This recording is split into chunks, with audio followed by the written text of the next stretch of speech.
This conference will now be recorded. All right, so now we're official. Welcome everyone. My name is Marit Bagstead. I'm the Trade Sales Director for Springer Nature for the Americas. And we're so happy that you're joining us for our first book talk. We are recording this. Hello, everyone. My name is Joan, and I am a Microsoft editor with A-Press. It's great to be here today. I just want to say a few words about coding and young people. It's a trend that we at A-Press are very, very aware of and publishing for. More and more teenagers than ever before are coding.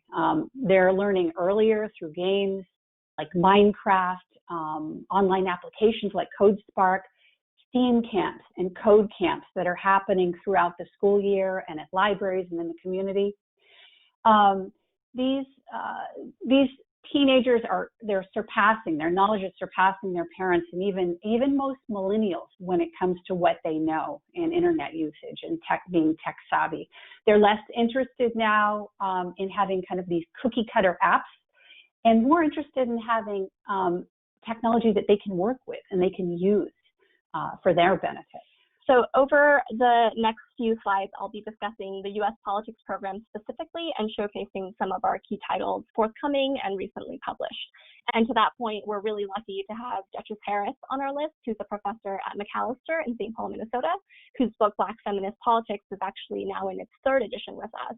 And if any of you are familiar with the premise of the movie Hidden Figures, Duchess's grandmother was actually one of the, quote, first Black human computers at NASA. So she's done really interesting work on the long neglected contributions of Black women to NASA and to scientific progress in the US more broadly. And finally, it is July, so the Supreme Court is front and center on everyone's minds, which is another key topic that I will go over in the next slide. I manage popular science in space and astronomy. It's a one-stop shop for the space enthusiast, the amateur astronomer, or the hobbyist, and then the purely curious reader. So whether you're interested in telescope building with your bare hands or building a settlement on the surface of Mars, we have books written at a level and a style that will suit those needs. So to help readers, we've broken the content into multiple series. And then we also do some special format books, which I'll take a look at. But really, if you're a customer or a bookstore, you can really curate your content to fit whatever core subject and skill level is most appropriate for you. So I'll go into much greater depth about these areas, but first, as a testament to what I mean when I say one-stop shop, I want to highlight a very special book called Luna Cognita, which to me really demonstrates the caliber of books we can produce.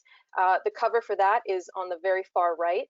So this was released earlier this year. It's a $90 for a 3-volume set. That's a whopping 1,700 pages. So this thing contains everything you ever wanted to know about the moon and more.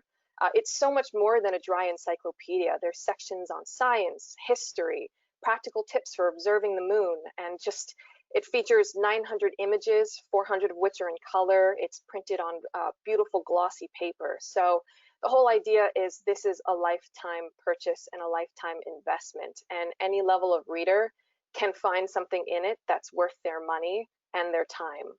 For those of you who don't know me, my name is Tula Weiss. I'm the executive editor of Finance, and I'm really excited to talk a little bit today about our business and finance list at Palgrave, because to me, it's probably the most exciting content coming out of Palgrave, though I guess I'm a little biased.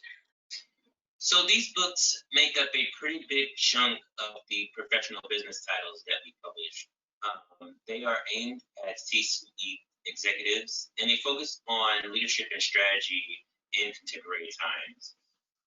This is a very crowded space in the market, so we try to focus on works that offer something new and sometimes counterintuitive. These books are supplemented by cases that show principles, strategies, or approaches in action. For example, Taking the Reins as CIO looks at how the CIO role has been relegated to the responsibility for IT, but little involvement in the strategy side of the business. So this book was written for aspiring, recent, and current CIOs and offers tips on how to actively embrace the executive part of the role. It fits in the first 100 days genre of books, but goes beyond that transition period to discuss how to build credibility and influence business strategy among top management peers. So obviously this book is focused on a very specific market, but we also have a number of more general leadership books that are aimed at a wider audience of leaders and managers. Next slide, please.